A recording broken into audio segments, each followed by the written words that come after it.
को मैंने आज देखा, मातम वाली चीज में जल्दी शामिल हो जाते हो, दुखी होने वाले मामले को जल्दी पकड़ लेते हो, जहां खुश होने का मौका मिले वहां मुस्कुराना आता नहीं, तो गलत बात है। एक जने ने कमेंट किया कि अब कुछ नहीं हो सकता, एक जना कह रहा है कोई दूसरा जॉब। अच्छा, ये सभी लोग आरएलएससी का क्या हुआ, राजेश कोरवाल जी, इसी मुद्दे पे बात करने आया हूं। एक बार आ जाइए सभी साथी, देवेंद्र राणा जी, सिल्वेस्टर जी, विक्की जी। बिल्कुल बिना बात के परेशान हो रहे हो, बिना बात के, कोई ऐसा कुछ भी नहीं हुआ है कि जिससे आप परेशान हो।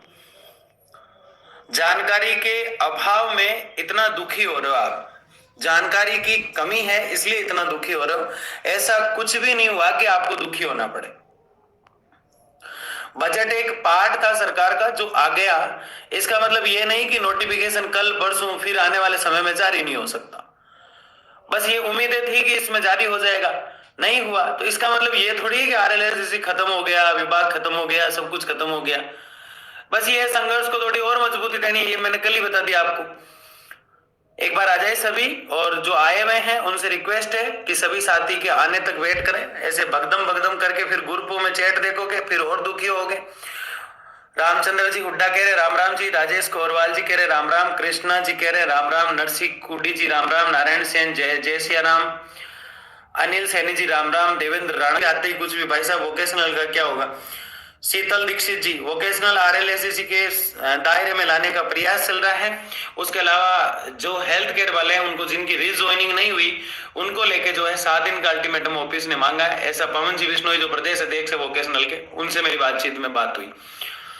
सर आपने बहुत मेहनत करी हमारे लिए, आपका आभार। महेश मेघवाल जी, अभी तो शुरू होने वाली है मेहनत, अभी तो की कहाँ है, 2022 वालों का होगा ना सर। विजयपाल सिंह जी, रोज मैं ये बताता हूँ, आरएलएस फाइल आज की तारीख में आरएम डिपार्टमेंट सचिवालय सीए के पास गई हुई है, लेकिन वेतन निर्धारण के लिए आप सभी सूचित रहें। सब 10% मानदेय बढ़ा है क्या पंचायत सुरक्षा गार्ड का? कैलाश बुकर जी, 10% नहीं चाहिए हमें आरएलएससी चाहिए। 10% बढ़ाए, चाहे 20% बढ़ाए, चाहे 30% बढ़ाए, हमें उससे कोई मतलब नहीं है। मोनू भाई, आरएलएससी की फाइल आज आईएमजी आर्म डिपार्टमेंट में गई हुई है, मुझे पूरी इंफॉर्मेशन है। खारोल साहब, मैं आपको बताऊंगा अभी सारी चीज। सर फाइल और कितने दिनों तक चलती है? फाइल रोज इतनी तेज गति से चल रही है, अपनी फाइल इतनी तेज गति से। लेकिन एक मैं आपको कहता हूं कि एक लाइट का कनेक्शन लेने में भी इतनी परेशानी आती है, तो एक आरएलएससी बोर्ड के नोटिफिकेशन को लेके बहुत बड़ा इश्यूज, बहुत बड़ी चीजें जो है वो बड़े लेवल पे करनी पड़ती है। एक व्यक्ति का पैन कार्ड बनने में, जीएसटी नंबर लेने में, अपने बिजनेस के बहुत टाइम लग जाता है। वैसे आरएलएससी एक फिजिकल बॉडी की तरह बनेगी, एक व्यक्ति जैसे काम करता है उस प्रकार से वो काम करेगी, तो उसमें समय लगेगा मेरे भाइयों। अगर आप उल्लड़ करोगे तो उससे कुछ नहीं होना। जय श्री राम, जय श्री राम। हथेली में राई नहीं उगा करती, ऐसे बुजुर्ग बहुत पहले कह के चले गए।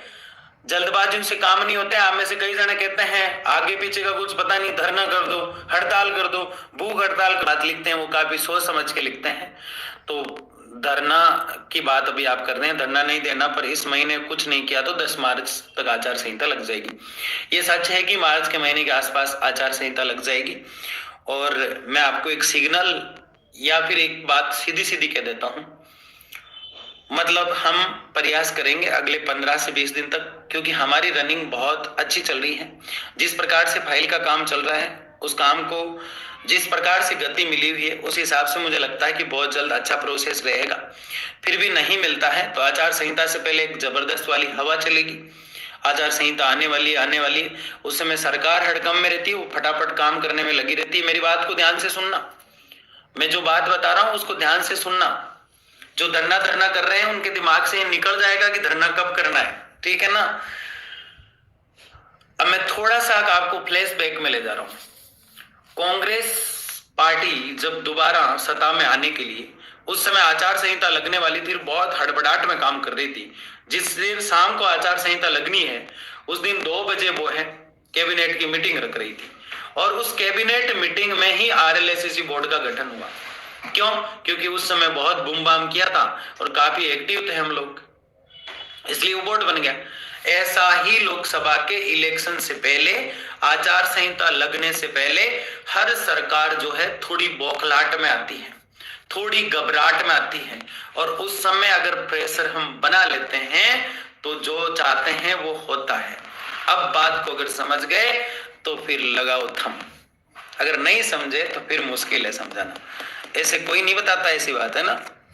किस किस को समझ में आ गया? फिर से सुन लो। सरकार जब घबराई और बौखलाहट में हो कि उन्हें लगा कि लोकसभा का इलेक्शन आ गया और जनता हमें पसंद नहीं करेगी, इतना बड़ा वर्ग है, इसको अगर नाराज कर दिया हमने तो फिर गड़बड़ हो जाएगी और हमारे पास समय सिर्फ ये है, तो उस समय जो है फटाफट से काम करने में लगी रहती है और